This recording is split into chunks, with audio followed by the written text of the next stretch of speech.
Ladies and gentlemen, hello, hello. I got Saul Bookman in the building. It is NFL draft day. T-Mac could become the highest drafted Arizona Wildcat, not just of the last 10 years, not just of the last 15 years, of all time. And we are here to break it all down for you today. That and who could possibly replace Carter Bryant. And then we also have some major news and notes at the end of the show. Arizona baseball had a massive return. We're going to talk about all that and more on this here AZ Wildcats podcast in 30 seconds. Don't you go anywhere.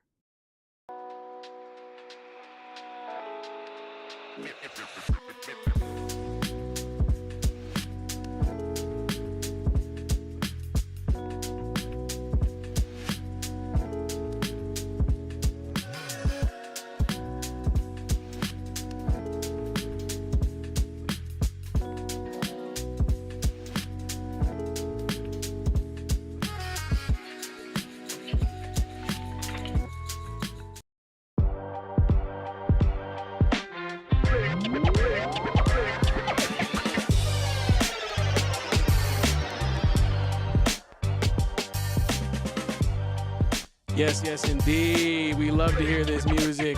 We love to hear this music on a Thursday afternoon on NFL Draft Day. It cannot get much better than that. I got my guy Saul in the building, and I've done a lot of talking in the first minute and a half of this show.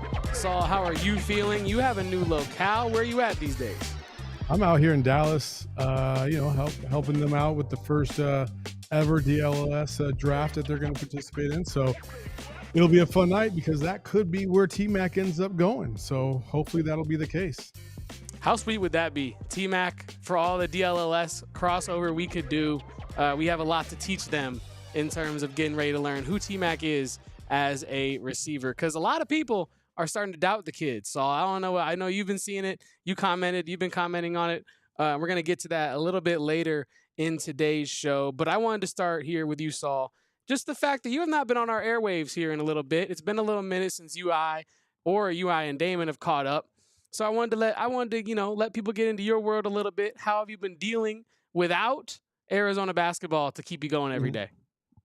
I mean, it sucks. It's not the greatest thing in the world. Like, that's my favorite thing basically all year long is Arizona Wildcats basketball. So it's been interesting to see all the moves in the offseason. I've been pleasantly surprised at not only the recruiting aspect, but also the people that they were able to maintain. And so I have withdrawals, but they're being curbed to a certain degree right now because it's just so busy, not only with Arizona Wildcat stuff, but also just my day job has been kind of chaotic of late. So been fun though. And it's only gotten crazier. Am I right in that regard? And Arizona men's basketball has not been the only one, shaking and moving, making roster moves. Arizona women's basketball has taken over a complete transformation since the last time you have been on this podcast here, Saul.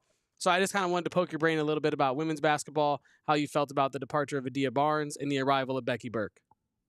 Yeah, the departure of Alijah Barnes was something that, when she got on campus, I was there and I covered women's basketball every game for the first two seasons, and actually the first season.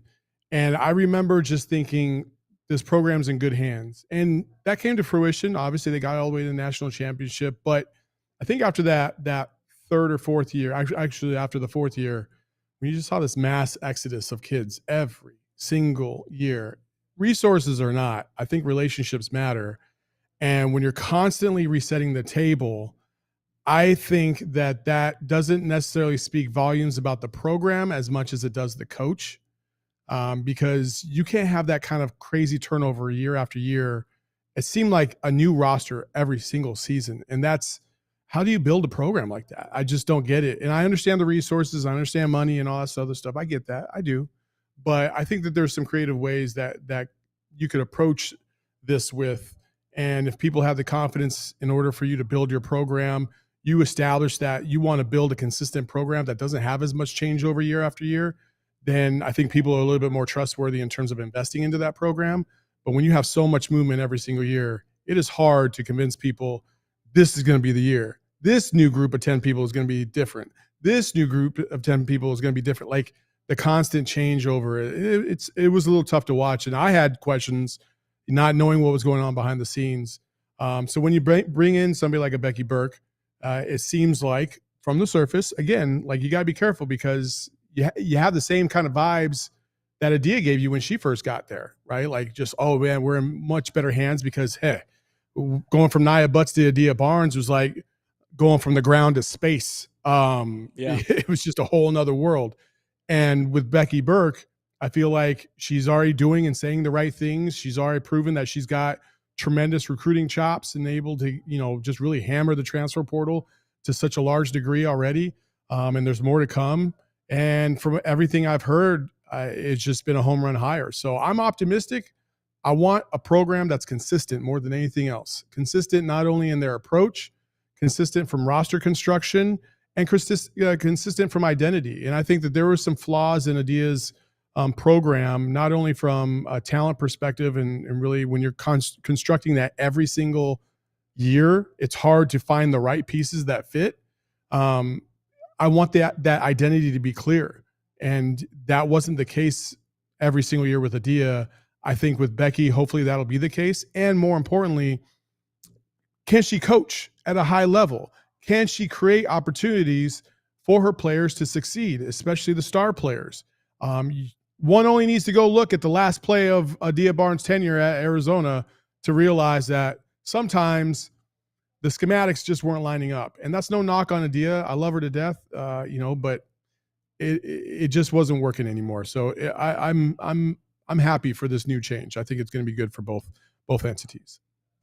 Yeah, and I think you kind of framed that Adia Barnes conversation very well, especially when you brought up the idea that fans felt that Adia Barnes had them in good hands, that Adia Barnes taking over the program, that you'd be in good hands for 10 plus years going down the road, and that Arizona would be an established women's basketball, maybe not powerhouse, but maybe a powerhouse, right? At least an established presence that competes in women's basketball. I think when Adia Barnes left, you didn't really know, because we didn't have a coach, obviously, here at Arizona. You didn't know what the next coach would bring from a fan engagement standpoint. I know that word's been getting overused with the football program and all that stuff. I've been saying it a lot recently, but I think you did have those concerns because one thing, win or lose, Adia Barnes could put butts in seats. Like Adia Barnes had people showing up to watch Arizona women's basketball.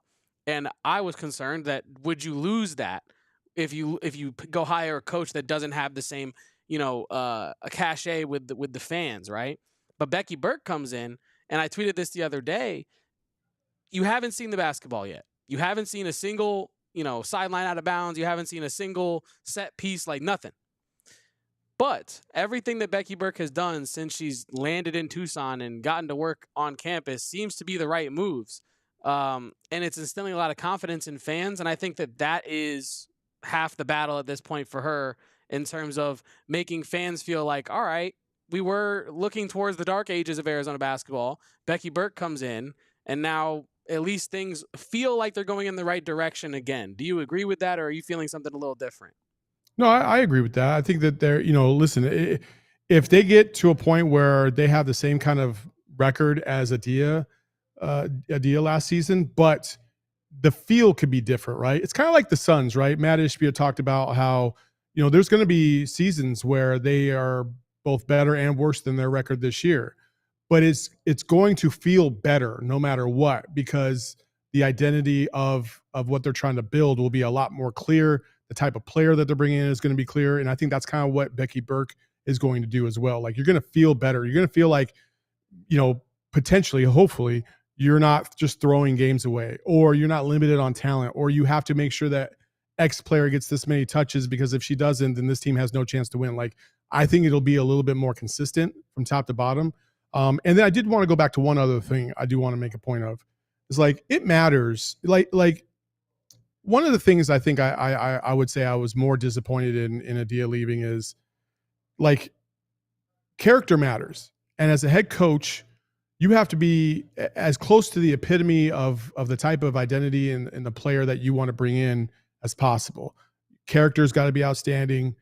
You got to be all about the community. You've got to be a great recruit. You got to be trustworthy for parents. And the way Adia left and then essentially threw Arizona under the bus, really Becky Burke under the bus, I just think that put her in a very negative light. for a lot of fans. Like, listen, people move on from positions, whether they find a different job or they get fired, whatever the case may be. But I've always believed in, like, just leave with class. Just leave with class. Like, because it's going to go way further for you than to not do that. So that was probably the number one thing I was most disappointed about in how Adia handled this whole thing.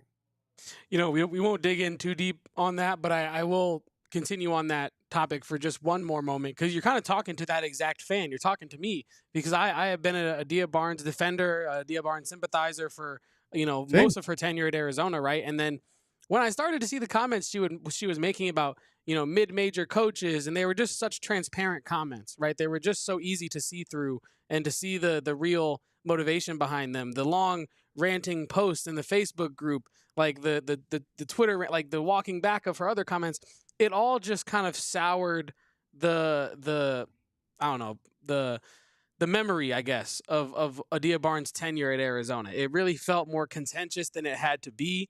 I mean, if Adia Barnes has a contentious relationship with, you know, DRF and Arizona athletics, I'm not privy to that, but I'm saying don't bring it to the fans, right? Don't bring it to the people that have supported you throughout the ups and the downs of Arizona women's basketball, just to maybe get back at a few detractors that are extra loud on the internet. I didn't enjoy all that. I thought it was kind of, you know, unnecessary and really kind of made me feel differently about Adia Barnes as a coach, for sure. But I thought that was very well said. Yeah, I mean, like, exactly. Like, you think, hell, even us on podcasts, you know, like, do we have people that are not fans of us or hate us or whatever? Yeah, of course. Like, it is what it is. But if you think I'm going to go after every single person out there that has, you know, a distaste in their mouth for Saul Bookman, then, like, I'm not wasting my energy on that. Like, just be above that. Be above it. Like, let them talk. Let them do what they want to do, and move on. Like, the fact that a head coach of a national program is in a Facebook group even saying anything is crazy to me. Like, that should never happen. You would never see Gino Auriemma do that.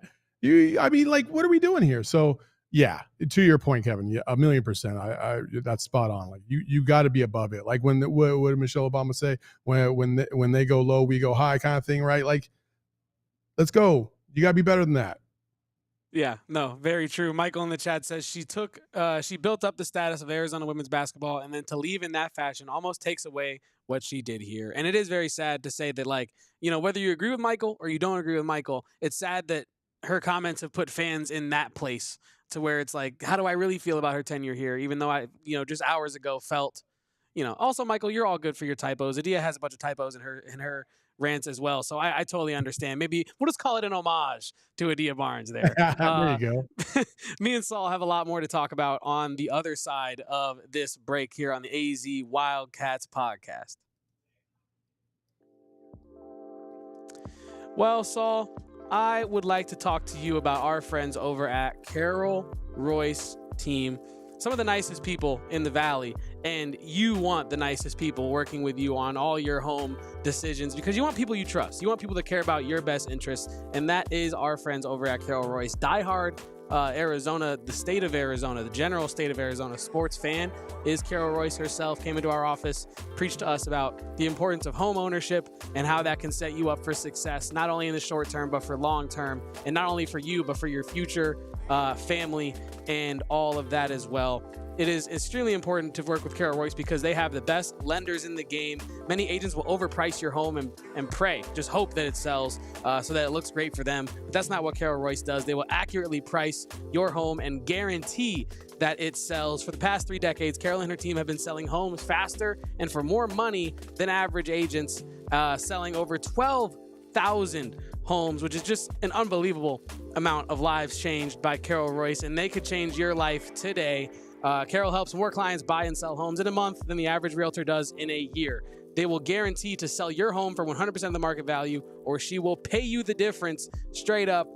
Call Carol Royse today to possibly change your life and get your family in motion towards the life you want for yourself at 480-776-5231, or visit Carol online at carolroyseteam.com and tell them PHNX sent you. That's carolroyseteam.com. Terms and conditions do apply. And also, I was down in Tucson this past weekend, and at the Arizona campus store, they have a branded Bills little exclusive section. Beautiful headwear. It is the most comfortable, most stylish headwear in the game. As our guy Kobe, who pops in our chat every once in a while, says, they have heaters. Branded Bills does. Elevate your brand with Branded Bills, the perfect headwear and apparel. Whether you need snapbacks, truckers, fitteds, beanies, tees, they got it all. Branded Bills has you covered with performance and style. Looking for some gear to make your brand stand apart from the crowd? Branded Bills has you covered with the best custom headwear. We have some PHNX Branded Bills hats that are absolutely fire. The little Phoenix goes crazy. So make sure to head to brandedbills.com. Use code PHNX for 20% off of your first order with Branded Bills. All right, Saul. So the NBA playoffs are going down. There's a lot going on. The NFL draft is going on, and we're going to talk about the draft at length. But I real quick wanted to talk on a little bit of NBA playoff hoop because the Suns are not in it. Your Suns are not in it. But our Arizona Wildcat fraternity brother, T.J. McConnell, is in the playoff. Benedict Mathurin is in the playoffs. And how are we feeling about our pro Arizona Wildcats? How far will they make it in the NBA playoffs this year, Saul? The Pacers got a pretty good chance. They got a pretty good chance. They're good. I'm going to assume they're going to get past Milwaukee. I don't think Milwaukee has enough to beat Indiana.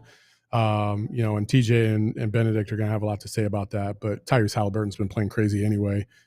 Outside of that, it's not looking too great for the old Arizona Wildcat from '88, Steve Kerr and his Warriors. After Jimmy Butler got hurt last night, it's going to be an uphill battle, I think, for them to be able to get that series under their belt. But you just never know. That team definitely has, that franchise has championship DNA written all over it. So Steph could have another miraculous series. You never know. But that's going to take something like that for them to beat Houston, I think. So, overall, I think Miami's probably going to get swept.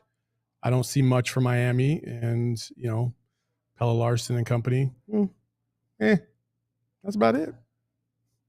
I will say, real quick side note on Pelle Larsson, it has been incredible to watch him carve out a role for himself in the NBA, because I know that when he left Arizona, it was one of Tommy Lloyd's, I think, like, proudest jobs of development, in my opinion. And I think, like, seeing him go from, okay, kind of tweener G League, maybe he comes up every once in a while guy, to, no, he's going to play in the league for some time. Maybe not at a very super high level, but he's going to be contributing on multiple different teams. And I think that's really cool to see, because with those kind of guys that, if they're just in the right situation in college, can make the pros, you never know once they get to the pros what kind of system, what kind of foundation they're going to have for themselves. So very nice to see Pelle Larsson balling out at that level. But let's get to the meat and potatoes here of today's show, the NFL draft, Saul.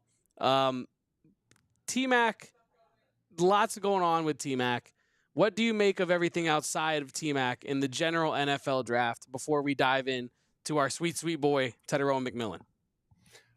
Listen, I think when it comes to T-Mac, I know it's been all over the place with T-Mac. I don't really understand it. If you've evaluated T-Mac for the last 3 years, watched every single game, every single snap, like you and I have, and a lot of other people that are dedicated Arizona Wildcats fans have, you will know that there have been some obstacles in his way, and despite those obstacles, he's still persevered. Even if you just want to take last season, for example, there were times where maybe he wasn't getting as involved.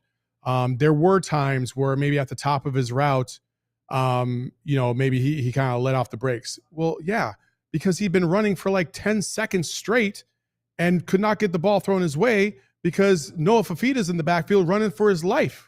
Like, what do you want? You know what I'm saying? Like, he was double and triple teamed. If you go back and watch that K-State game, to me, K-State to me was his best game of the season. Yeah, he had the tremendous first game against New Mexico. That's great. But sitting there from the press box and watching T-Mac just about every single play, they not only shaded him every single time, they had double, triple coverage on his side almost all game long, and he still found ways to be a high-level producer in that game against one of the better teams in the Big 12. That game alone should have told you, like, this dude's the real deal. Like, he's got all the, like, he's smooth in and out of his breaks. He's really smooth. He works on his craft. He cares about it. And he does have a tremendous work ethic. So I don't know where the slander is coming from. I have a hunch, but, and we'll get to that in a second. But yeah, there's no reason why, listen, if T-Mac drops past, let's just say he drops past 15, whoever gets him just got the steal of the draft. 1,000%. And so I know that there's some projections out there that have him even going in the 20s somewhere. Home run, easiest pick you could have ever made for your franchise. The lowest I've seen him mocked was, I believe, Field Yates had him at 25 to the Texans, which I felt was unbelievable. But as I said on a show earlier this week, if he does end up in Houston, or he does end up in, I almost said San Diego, but it should be San Diego. If he did end up with Justin Herbert and the Chargers, like, these are teams at the bottom of the first round that, like you said, would be getting by far the steal of the draft. You're talking about a guy who is just talent for talent in the top 10 and that's being conservative, of this draft. And to get him outside the top 15 would be huge. Now, you are sitting in DLLS Studios. You are sitting in our sister broadcast corporation over there, Dallas. If he ends up with the Cowboys, we got to talk about it, because that could be a huge fit. And yes, it would be him falling out of the top 10. But when, I talked about this as well on Tuesday, I believe, when you look at those teams in the top 10, not all those teams need wide receivers. And when you are in the top 5 of the draft, it's likely you're not just one receiver away from being really good. You probably need a lot more than that. So when you start looking at fit, yeah, T-Mac being top 5 would be awesome. Maybe going to Jacksonville wouldn't be so awesome for him. But regardless, when you look at the most realistic spot for him to land, it does kind of feel almost like Dallas. What do you see when you try to evaluate how he could fit into the Dallas Cowboys system? I mean, I think it would be a no-brainer if the Cowboys were to pick him, because not only would CeeDee Lamb be on one side, but you also have Turpin, who's kind of like that burner on the outside, can play slot. He could take the top off. And then T-Mac is going to get a ton of one-on-one coverage with one of the better quarterbacks in the NFL, in Dak Prescott. Their passing attack would have to be one of the best in the National Football League right off the bat, day one.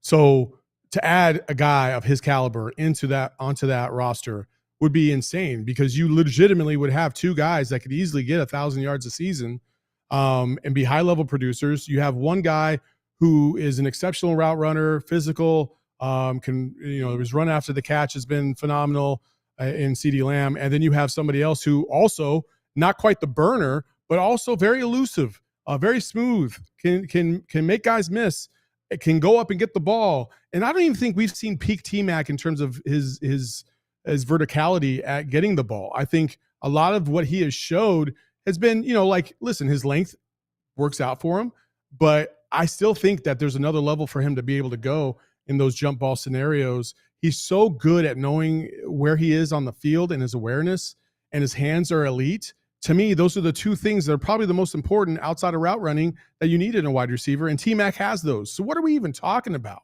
Like, people are really trying to split hairs as to why this kid is not an elite wide receiver, and it's BS. It's complete BS. Yeah, and one of those people is Todd McShay, and we're going to get to what he had to say here momentarily. But I wanted to kind of touch on the Dallas Cowboys thing myself, is because I totally agree with your evaluation of pairing him with CeeDee Lamb. And I've said this, I believe, on Twitter before, but the better the wide receiver room and the better the quarterback room that Tetairoa McMillan enters as he goes into the NFL, the more cemented the fact is that if he stays healthy, he will have a 10-plus year NFL career and be, an all-pro and do all these great things that we think that T-Mac can do. The Cowboys are one of those teams that if he goes there, you are setting yourself up to be a lifelong NFL guy now. And I think that T-Mac paired up with CeeDee Lamb, paired up with Dak Prescott, paired up in that Dallas Cowboys culture of maybe not all the best roster moves ever made, maybe not the best coaching moves ever made from all the times that Jerry Jones has intervened. But regardless, that fan base cares about winning. Regardless, that fan base adores its wide receivers. And I think that T-Mac would fit right in as a Dallas Cowboy. One thing that kind of gets overlooked when you talk about the Cowboys and their history is, like, everybody talks about the triplets and Troy Aikman and Emmitt Smith and Michael Irvin, right? People forget that they had 2 amazing receivers outside of them in Jay Novacek at tight end and Alvin Harper at the other wideout position to help alleviate the pressure off of Michael Irvin. And those guys thrived in that system. Every number 1 needs at least a solid number 2. Like, they don't have to be all world, but they have to be a threat enough to be able to keep the defense honest. And if you add T-Mac T-Mac to and the Jacob Cowboys, Cowing. yeah, exactly. That's exactly my point. Like if you can get that done, then you're setting yourself up for tremendous success in the future.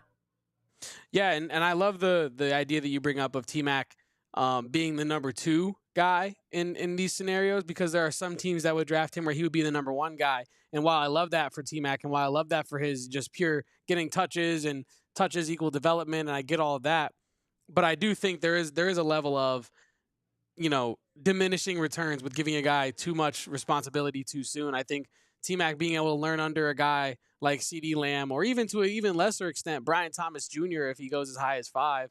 Like, Brian Thomas Jr. has 1 more year of NFL experience than T-Mac would have. But I think that just making sure that T-Mac goes to a spot where he's not the number 1 guy, he is not expected to, produce at an all-pro level year 1, I think would really set him up for success. Outside of the Cowboys, though, Saul, what are some other destinations that you think T-Mac would be a good fit for? Because I know that the Chargers are out there. The Chargers have been thrown out there. Selfishly, like, I would love to see him paired next to this guy.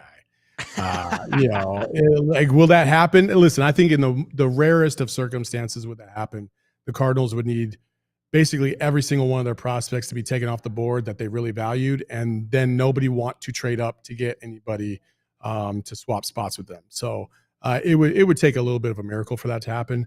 Outside of that, listen, I think Seattle would not be a bad place.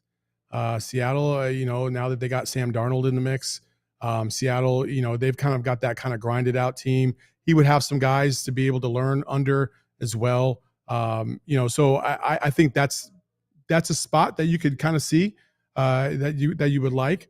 And then, I know Green Bay has been rumored as well. But I wouldn't be surprised if a team traded back in to that, especially if you drop past that 22 mark. I think a team, trying to trade back in to solidify themselves, maybe Tennessee, because Tennessee was one of those teams that was rumored at the beginning to be interested in T-Mac and maybe potentially take him that high until they got the number 1 overall pick. And then they were like, oh, wait, well, obviously we're not going to do that. So I think a team like that, and really, I mean, T-Mac, that's the thing about T-Mac. He can literally fit in any system because he's just such a great possession receiver.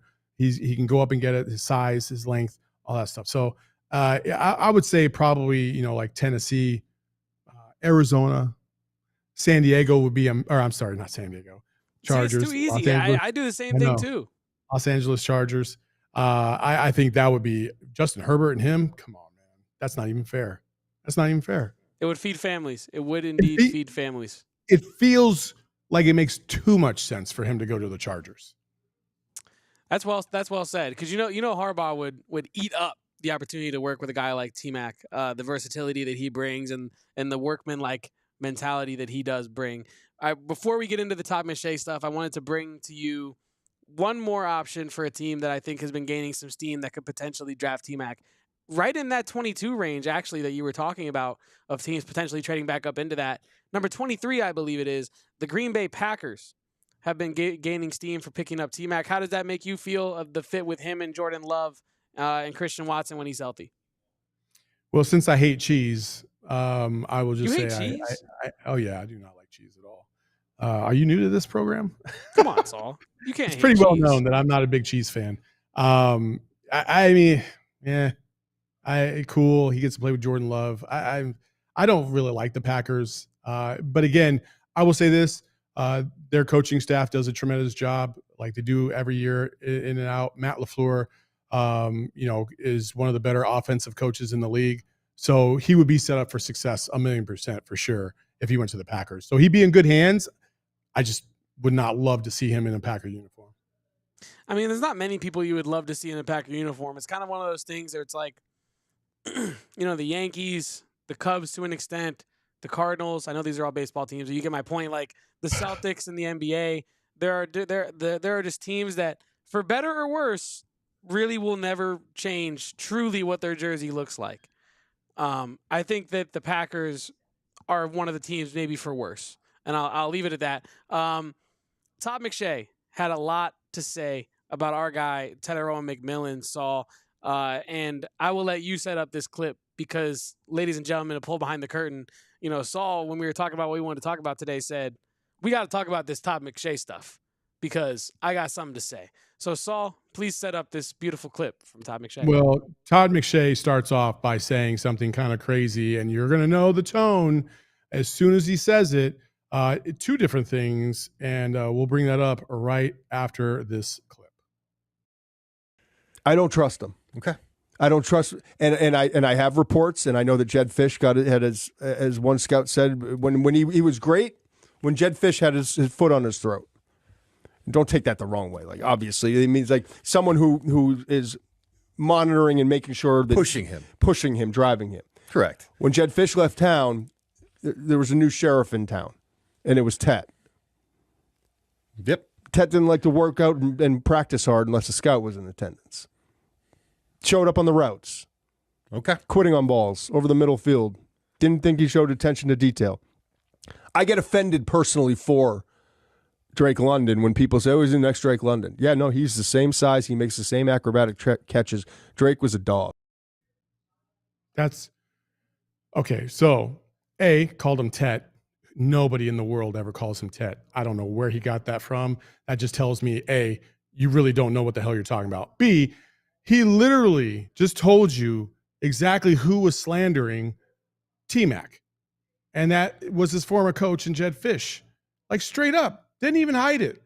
Like Jedd Fisch wants the recognition that he was the one that developed T-Mac and that he fell off a little bit after he left. No, what happened is that he didn't want to come with you over to Washington, and now you're trying to sabotage the kid after the fact, which is just no bueno. It's not cool at all. And you're talking about you don't trust him, and you're talking about like he wouldn't practice hard unless there were scouts in the building. Where'd you get that from? You didn't get it from anybody on the staff. So where are you getting this information from? If it's secondhand knowledge from a source that's up in the Northwest, that's BS. And that's really, listen, he just talked about how he gets embarrassed when people compare him to Drake London. I get embarrassed when people talk out of their ass and don't know exactly what they're talking about when it comes to T-Mac. This kid is a hard worker. That's undeniable. He fought back from an injury just so that way he could be prepared for game one, and really a meaningless game one because they would have beaten New Mexico no matter what. He didn't have to fight back for that game, but he wanted to be out there with his teammates. Oh, and he just happened to break the Arizona receiving yards record. Like, nobody's ever come across T-Mac and said that he's a terrible player. He's got a terrible work ethic. He doesn't know what he's doing out there. He's overrated. Like, Drake London should feel appreciated that a kid of T-Mac's caliber is being compared to him, okay? Not the other way around. So leave me the BS, Todd McShay, in this weak-ass analysis because you didn't do your homework or you didn't even take the time to go out and see T-Mac in person, to watch him in person, practice, and go through all these things. Instead, you're just going to take the hearsay off of all these other people who have a hidden agenda behind it. Stop me and miss me with that. I totally agree with everything you had to say about that clip, and I want to get my own take on it here in a second, but I wanted to address this comment here from Conga that says, no one calls him Tet. Most media outside of AZ calls him that. But I think that's like the point, right, is that most media outside of Arizona, I think it's like a telltale sign that you're not doing your legwork on your analysis and on your reporting and on your source evaluation for when you're getting your information, because no one in Arizona calls him Tet, which I think should carry more weight than strangers from outside looking in and being like, that's his new nickname, we're going to call him that, even though he has, T-Mac, T I've even heard, Nalo, like there's so many other options to pick from. And so, yes, you're right that there are increasingly more and more people that call him Tet, and I think there would be a lot of casual fans that like watch these people's content that will continue to call him Tet. So it might... Just a minute ago here in the studio, somebody was like Tet, and I was like, listen, you say Tet on the show, and if I'm around, I'm gonna call you out. Like, nobody calls him that. Like, and to your point, yeah, everybody outside of Arizona calls him that because they don't know, and that means they didn't do their homework, which is fine. It's not a knock on them. It's just not what people call him. If you've done your research, like Todd McShay should have, because that's what he's known for, then you should have known better than to call him Tet. Yeah, no, totally agree. And then just to touch on the Todd McShay clip itself, you're right. You did kind of give your cards away there if you're him by saying like, yeah, Jedd Fisch, he has his reports and blah blah blah. And it's like, well, why are you talking to his old coach? Like, you should be, yes, you should be talking to all of the people that have worked with him. You should be, talking to everyone that has interacted with T-Mac. I totally agree with that. Take a holistic approach to the evaluation. But maybe his former coach shouldn't be the primary driver of your analysis. Maybe it should be his current coach, the people that have worked with him day in, day out, as he literally rehabbed through the injury that you alluded to just to play in a season that he did not have to play in. We had Justin Spears, the wonderful Justin Spears on the podcast yesterday. He talked to how he had guys nationally at the beginning of preseason this year calling him and being like, T-Mac's going to opt out of this season, right? And Spears is thinking, where are you getting this from? Like, this was never an idea. It was never a thought. He was going to play the entire time. He was going to work his rear off to make sure he could be on the field with his guy Noah Fafita for one last dance. PFF didn't rank T-Mac the number 3 overall prospect on their board at the beginning of the mock draft season, if you will, or the offseason, for just, off a whim. Like, there's reasons why. It's because those guys put in the work to evaluate and look at his tape and realize what he does good, what he doesn't do good, and where he can improve. And their projection of him was very, very highly rated. Like, so again, Todd McShay, whatever his agenda was into trying burying the kid, that was just really unfortunate, and really just that was lowbrow. It was just lowbrow. I agree. And being like, I don't trust him. Trust him exactly to do what? It's pretty general of a statement there, very vague statement. I also wanted to mention in regard to the T-Mac conversation, his attitude. I think that when people talk about and try to criticize Tetairoa McMillan's attitude and work ethic, it kind of blows my mind, right? Because you obviously have your reports that he is an incredibly hard worker. He is the, first guy in, last guy out kind of mentality, right? But then you also have these contrasting reports that say he doesn't love football. He doesn't like watching film. He actually hates watching football. And I feel like T-Mac's almost being dinged for being like a quiet workhorse kind of guy, which is crazy because I feel like usually front offices are waiting. They're foaming at the mouth for a receiver that isn't a diva, doesn't care about me, and goes team first. And it feels like T-Mac being silent through all of this, just going to work every day, doing his thing, trying to better himself. It feels like he's almost being punished for being a quiet workhorse instead of being the, diva that might go out there and defend himself and say, oh, no, y'all don't know me. I'm not that guy. This is exactly who I am, and I'm going to go out there and show you blah, blah, blah, blah, blah. It feels like T-Mac's being punished just for being quiet.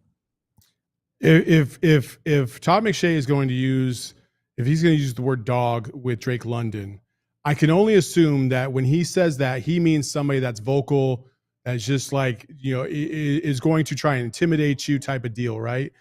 T-Mac doesn't really care about any of that. He just wants to prove that he's the best player on the field. Straight up. That's just what it is. And he's done that time and time again. He even did it against Travis Hunter. Like, I don't know. Maybe it's this island narrative of just being laid back and easy breezy or something like that. They're trying to, grasp at straws to try and manipulate this to make him look as bad as possible. I don't really understand. But like, to me, if I'm an exec, we just talked about this in the first segment. Like, be better than the trolls, right? Be above that stuff. What T-Mac is doing right now by not speaking out, just letting his tape speak for itself, talking with teams privately, telling them how he feels, how he's approaching things, but not taking it public, to me tells me that kid is all class. And if there's ever an organization that could use some drama-free type players, I just happen to be in one in Dallas, right? Like, again, I just think that T-Mac and his contributions to whatever team he goes is going to be noticeable.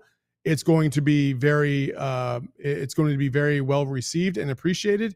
And people are just going to listen. In a state like Arizona, where one of the premier football players in franchise history, and Larry Fitzgerald, was very much on the field. I'm focused. I do my job. I hand the ball to the ref. I move along. Like, we appreciate that. We understand that. We understand what kind of demeanor and what kind of class that is. Barry Sanders, very much the same way. And T-Mac is very much the same way. Like, he's going to dog you out on the field by his play, but he's not going to try and embarrass you with his antics and his talking. He's just going to do what he's going to do. And then he's going to look up at the scoreboard and be like, peace, I'm out. Peace, Nalo out. You know what I'm saying? Yeah. But no, I want to address some comments here real quick. Conga says maybe it lights a fire under him and motivates him to really solidify that greatness and capitalize on his potential in the NFL. And I think that is true. I think, like, I don't know him as a person. I don't know if this really would be something that motivates him in the gym. And I don't know if he even needs that extra motivation, right? Like, everybody's different in what drives them. But I do think that T-Mac being the kind of quiet guy, being the, okay, I'll just show you kind of guy, he's seeing, I'm sure he's seeing everything that's being said about him. And if not everything, I'm sure he's seeing the biggest stuff that's being said about him.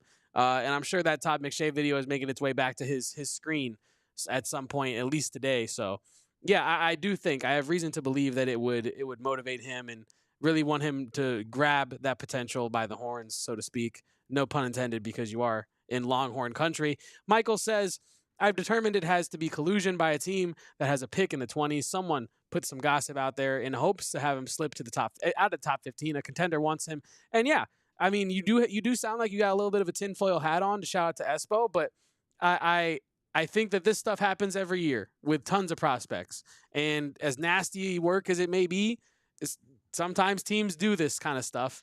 I'm not sure if it is collusion, but yeah, when you're talking about a kid that is so head screwed right on his shoulders and just puts in the work every day, for people to come out and try to, like, pretty much assassinate his character like this is kind of we got a 6 degrees of separation. This, I'm sure that there's some correlation between Todd McShay to Jedd Fisch to somebody in some organization who's got a draft pick. You know, I was going to say the Patriots, but it's not the Patriots because they got the number 4 pick, so they wouldn't have to worry about him dropping unless they want to get back. I'm pulling up the draft order right now. We're gonna get to the bottom of this. You know what I'm saying? Be Jacksonville at 5 because they're too high. No. I think Michael's onto it. If we're gonna go Sherlock Holmes, it has to be a team outside of the top 15, hoping that they can really make him drop all the way down. It could, Saul. Can we get a look to your left and your right real quick? Just make sure we're in a safe space. Okay. It could be those Cowboys. It could be. It could. Hey, if we're gathering suspects, we have to look at everyone. And the Cowboys are the team that would benefit from him going from, like, the Saints or the Panthers down to 12. That's all I'm saying. Because I remember when this draft process first started. 20s, huh? We're talking about the 20s, though. I know, but I'm saying you got to look at everybody. And falling out of that top 15, the Cowboys would benefit if he falls out of the top 10 at least. The Seahawks at 18, you mentioned it earlier. Maybe. There's a Jedd Fisch connection there. He's all over there. Maybe. I mean, I don't know, man. I'll have to look at I gotta look at the coaching trees. Yeah, we're gonna have to go to every, like, you know how they do the front office staff websites. We're gonna have to go through all the front office staff and see if there's like a second cousin twice removed situation there in one of these teams. Michael says is literally the missing piece for so many teams that are on the fringe, playoff or Super Bowl teams, and you would do whatever to win that Super Bowl. But yeah, Saul, real quick to wrap up this show, we have about 17 minutes left on the AZ Wildcats podcast here today. I wanted to hit some news and notes. Not quite enough time to fully flesh out an entire Carter Bryant replacement segment here at the end of the show, so we will save that for some other time. But I wanted to wrap with some quick news and notes here. Some very sad news coming out of California this morning. Shams Charania tweeted this. 5-star prospect and USC commit Alijah Arenas was involved in a serious car crash early Thursday morning, hospitalized and placed into an induced coma. Sources tell ESPN. Arenas, 18, is the son of former NBA star Gilbert Arenas. Saul, I saw this morning around the same time. I think Totri actually brought it up to me as I was prepping for today's show. Definitely threw me for a loop as I was trying to prepare for everything here today, because this is one of those things where, as we're doing a show that focuses on sports, and I have all these notes about all these games and all these prospects and all the rankings and records and all that, it kind of puts into perspective of, like, what really matters. And Alijah Arenas, just, I don't know what the context of the car crash was, obviously, right? But going from one place, trying to get to another, and life has forever been altered. What was your reaction to the Alijah Arenas news? Obviously, you know, hope everything is going to work out, and thoughts for the Arenas family, obviously. I mean, just tremendously sad. Prayers to go out to his family. Hopefully everything's going to be okay at the end of the day. Right now the first priority is obviously his life. Hopefully it's not so severe to where that's I assume if you're induced into a coma, it's because some pretty serious things are going on. I'm not a medical expert. I don't know anybody personally that's ever been induced into a coma. I've heard of it. So hopefully he's going to be okay first and foremost. And then secondly, obviously the basketball stuff is there. But yeah, again, like these are athletes, these are young kids, 18 years old. And I just can't even imagine being in that position and having one of my kids who are, I have twins that are 17 and about to graduate high school. If they were, something unfortunate was going to happen to them, how I would feel. And I'm sure Gilbert and his wife are just going through it right now. So, our condolences and our prayers are out to them. We hope for a speedy and healthy recovery. But man, that was some pretty devastating, tragic news to come across the wire. Out of the blue as well, because Shams, especially getting the news. I was talking to Totri about that, being like, not even more of a Shams conversation of just like, how did that news reach its way to Shams first before? Because I feel like in California, usually these things happen where if there is some sort of a car incident, a local news will grab it, or like a TMZ will get it, or you know what I mean? Like, I feel like something like that. So for Shams to get that was probably Gilbert. To me as probably well. Gilbert's reps. It's probably Gilbert's reps that reached out. Yeah, indeed. But yeah, moving. I definitely just wanted to mention that on today's show because obviously the connection with Gilbert, but also recent Arizona prospect there as well. So yeah, I'd move it. No way to really segue from that, but moving into some more Arizona stuff. Brendan Summerhill did return from his fractured hand last night, Saul, and he balled out. He went absolutely crazy.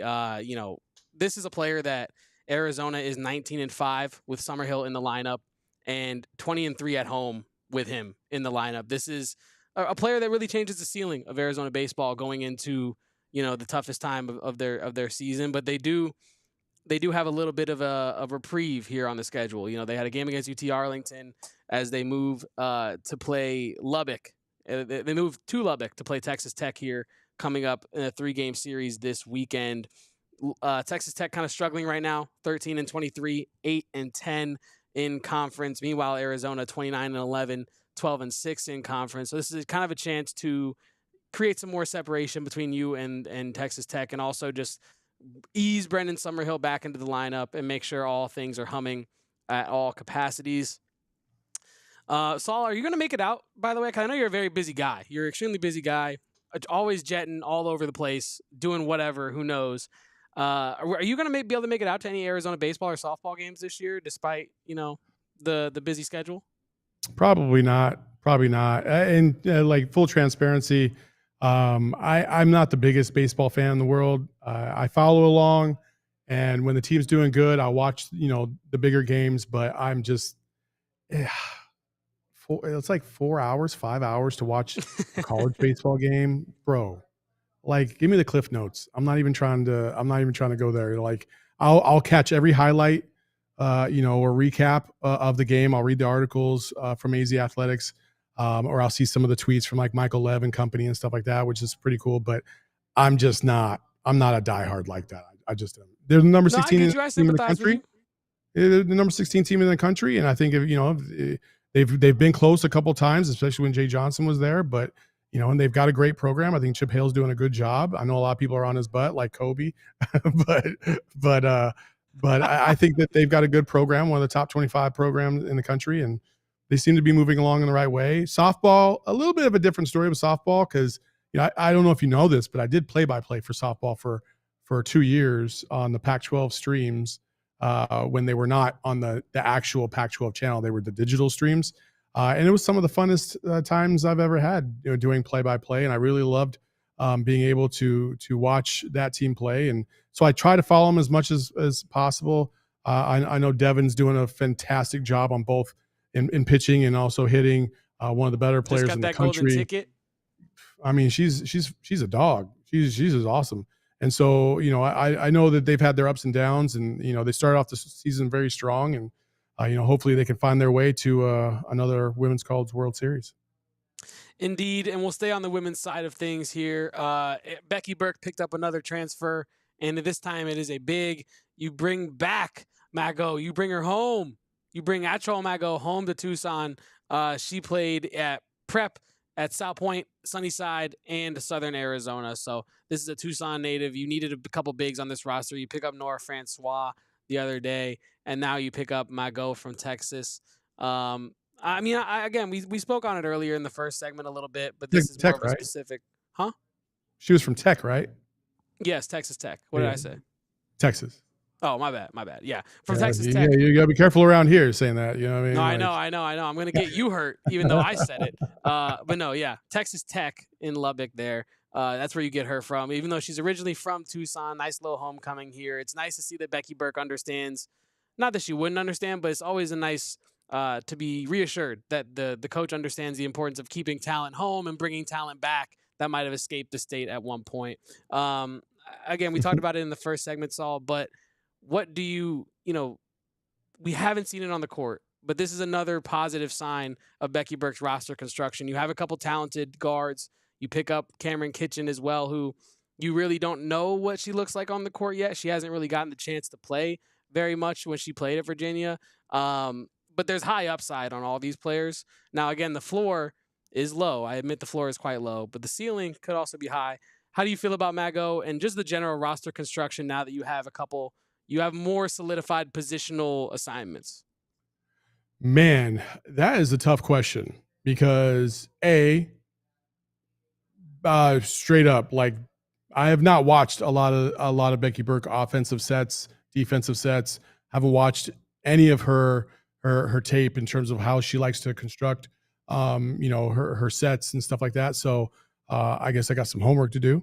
But I will say this. You got some time. But what I will say is this. I know that she has an identity that it feels like that she is going across, you know, a tougher, intelligent player type.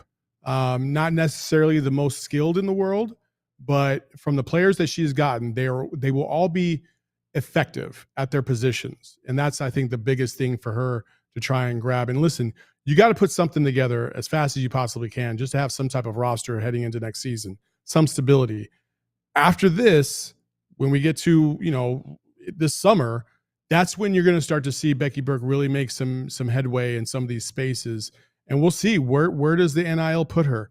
Well, you know, obviously yesterday, for those of you who don't know, there was a ruling by the judge that said basically, yeah, cool, I'll approve this new measure. However, I'm not approving it until we get some more the roster constraints are lifted, because the rosters were supposed to be limited in football to 105.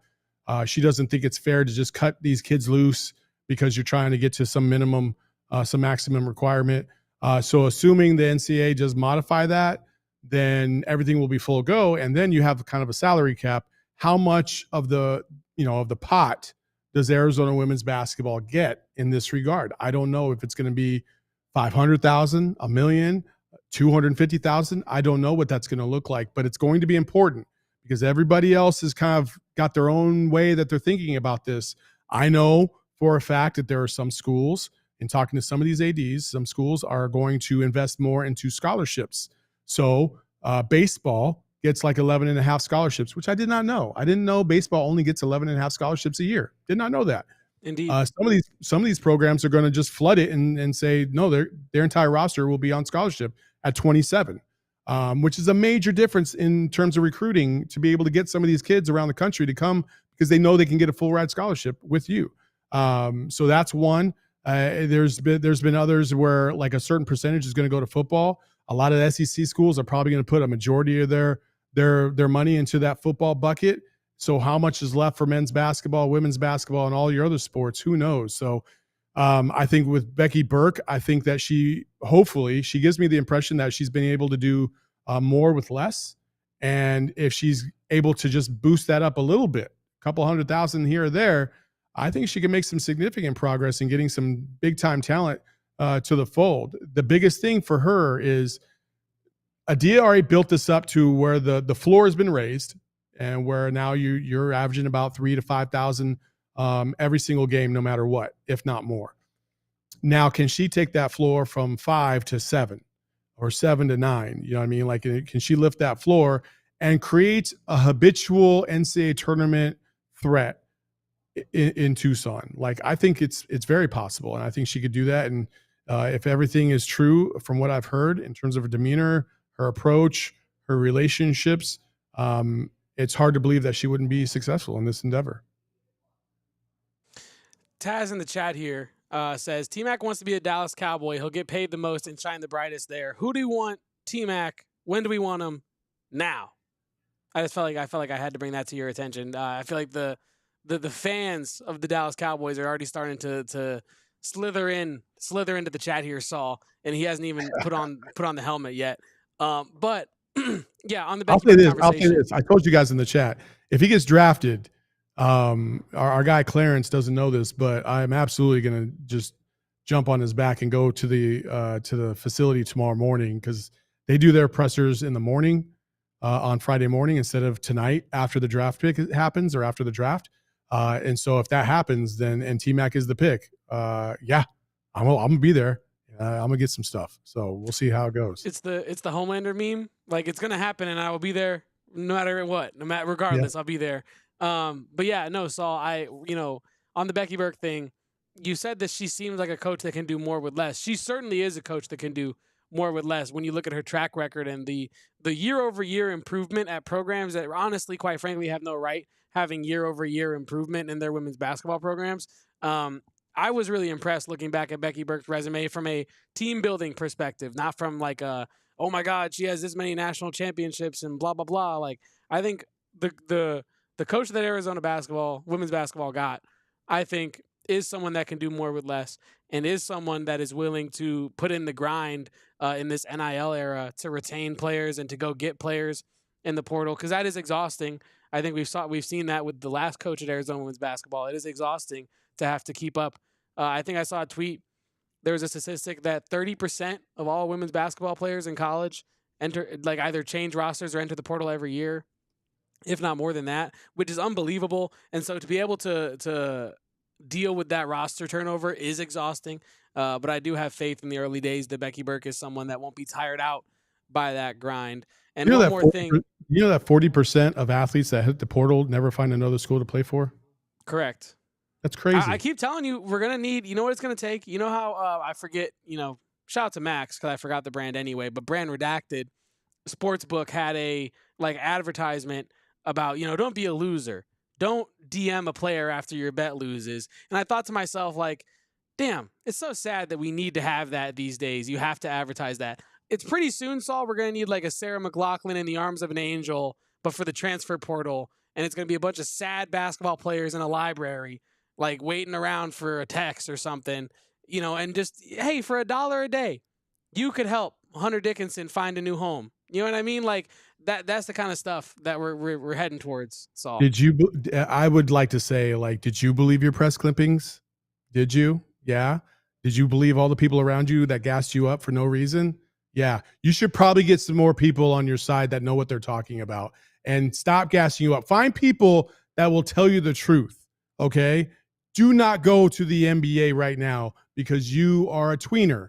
I said that before in another era of Arizona basketball. I said they should not be going to the NBA because they are in between positions and they have not clearly identified their own skill sets. And sure enough, both went undrafted. One of them played for 10 games. Another one got a 2-year contract for $7 million, lasted about a year and a quarter, and now is in the G League. So you can't be a tweener.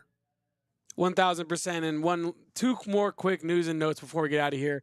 Arizona's Conrad Martinez has found a new home. He is no longer Arizona's Conrad Martinez. He is now High Point's Conrad Martinez. So good for Conrad Martinez. I hope that he's able to find success at High Point. He was a fun player to root for this season when he did play, I think. Because, he's out there and you just want to see him do well. He's one of those guys that doesn't get a lot of run. And so when he does get run, you want to see him play well. And then my condolences to Erica Day.